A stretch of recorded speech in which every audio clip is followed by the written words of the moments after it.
Today we are going to discuss the short answer questions from the lesson A President Speaks, lesson number 5, class 11th, General English, intensive study part. Let's begin.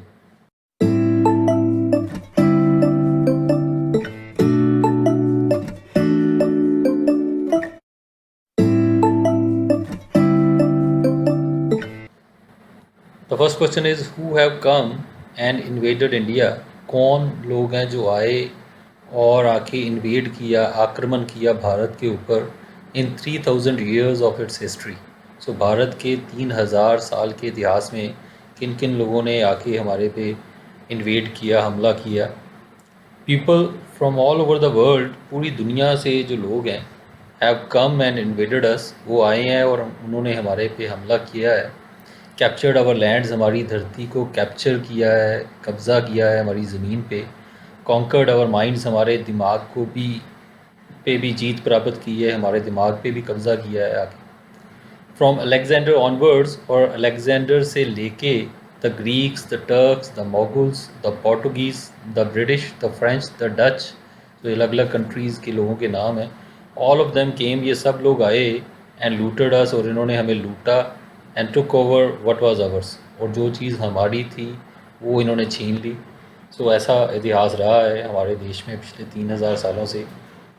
और यही बताया गया कि कैसे अलग अलग देशों के, अलग अलग समुदायों के लोग आए हैं, उन्होंने हमारे पे आक्रमण किया है, हमारी ज़मीन पे, हमारे दिमाग पे, मन पे कब्ज़ा किया है.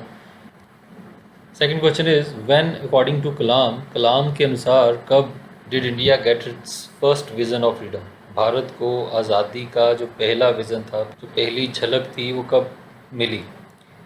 कलाम बिलीव्स, कलाम ये मानते हैं that India got its first vision of freedom, कि भारत को पहली आज़ादी की झलक मिली इन 1857, 1857 में, when the war of independence was started, जब वार ऑफ इंडिपेंडेंस शुरू हुई, आज़ादी की लड़ाई शुरू हुई, तो तब भारत को पहली झलक मिली आज़ादी की. What is Kalam second vision for India, Kalam का सेकंड विज़न क्या है, दूसरा सपना क्या है भारत के लिए.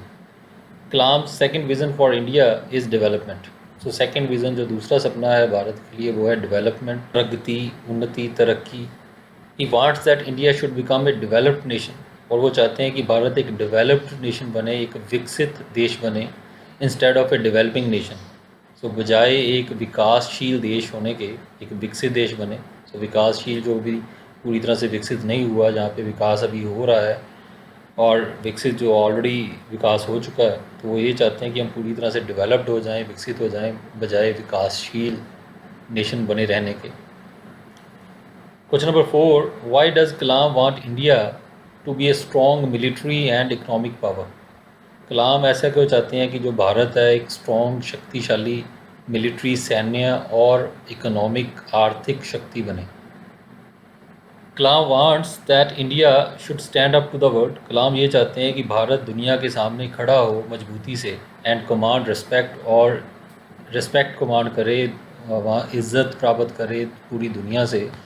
This will only be possible, ये तभी संभव होगा if India becomes a strong military and economic power, यदि भारत एक शक्तिशाली सैन्य और आर्थिक शक्ति बनेगा, तभी ये हो पाएगा, तभी दुनिया सम्मान करेगी, तभी हम दुनिया के सामने डट के खड़े हो पाएंगे. यही वो इसलिए चाहते हैं. Question number 5, what is India's position regarding milk production and remote sensing satellites in the world. Bharat की क्या पोजीशन है, क्या स्थान है मिल्क प्रोडक्शन को लेके, दूध की पैदावार को लेके, और रिमोट सेंसिंग सैटेलाइट्स, जो अंतरिक्ष में सैटेलाइट्स होती हैं, तो उनको बनाने में लेके क्या भारत की पोजीशन है. India is first in milk production, Bharat पहले स्थान पे है मिल्क प्रोडक्शन में, and also number 1 in remote sensing satellites, और रिमोट सेंसिंग सैटेलाइट्स बनाने में भी, उपग्रह बनाने में भी नंबर 1 पे ही है इन द वर्ल्ड, पूरी दुनिया में. What is India's position in respect of the production of wheat and rice, और वीट और राइस जो क्रॉप्स हैं, इनके मामले में भारत की पोजीशन क्या है. India is second largest producer of wheat as well as rice. So Bharat जो है वो सेकंड लार्जेस्ट प्रोड्यूसर है, दूसरे नंबर पे है पूरी दुनिया में वीट और राइस दोनों की प्रोडक्शन में, गेहूं और चावल दोनों की प्रोडक्शन में भारत का दूसरा स्थान है पूरी दुनिया में.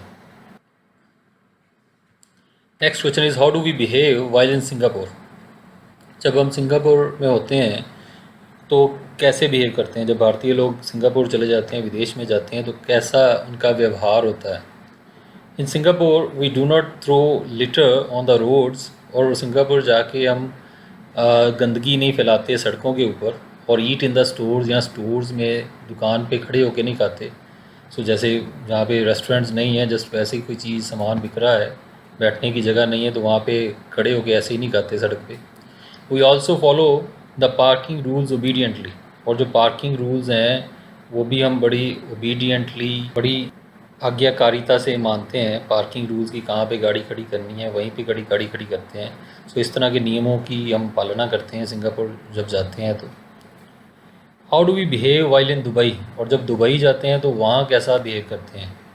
We would not dare to eat in public, हमारी हिम्मत नहीं होगी कि हम पब्लिक में सरेआम खा सकें ड्यूरिंग रमादान इन दुबई।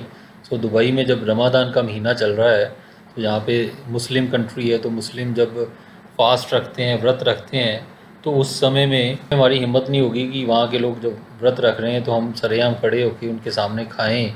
ऐसा हम नहीं करते।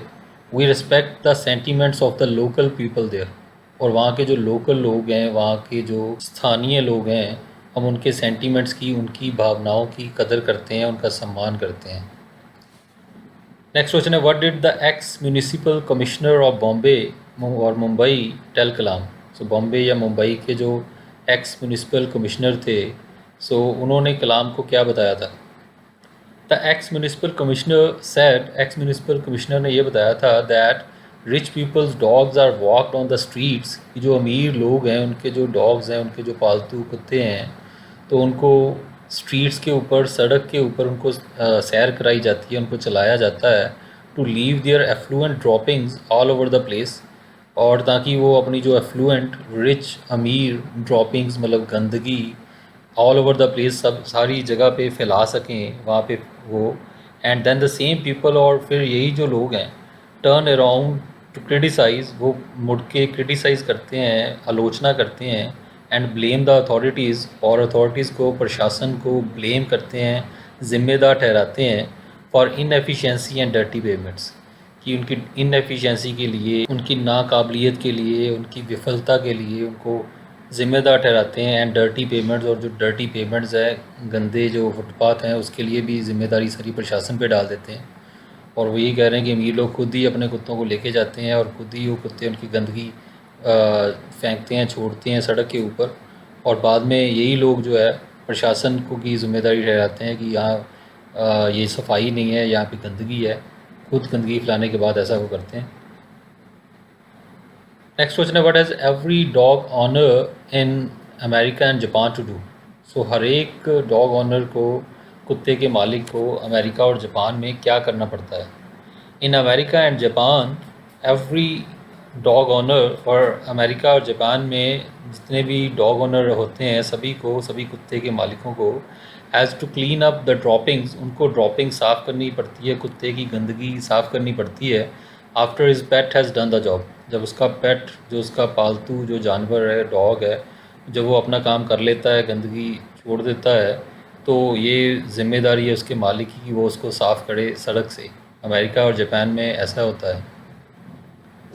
Question number 11, what do we expect from railways and airlines? हम रेलवेज़ और एयरलाइन से क्या उम्मीद रखते हैं? We expect the railways to provide clean bathrooms, हम रेलवेज़ से ये उम्मीद करते हैं कि वो हमें क्लीन बाथरूम्स दे, ट्रेन्स में, गाड़ियों में साफ़ बाथरूम हो।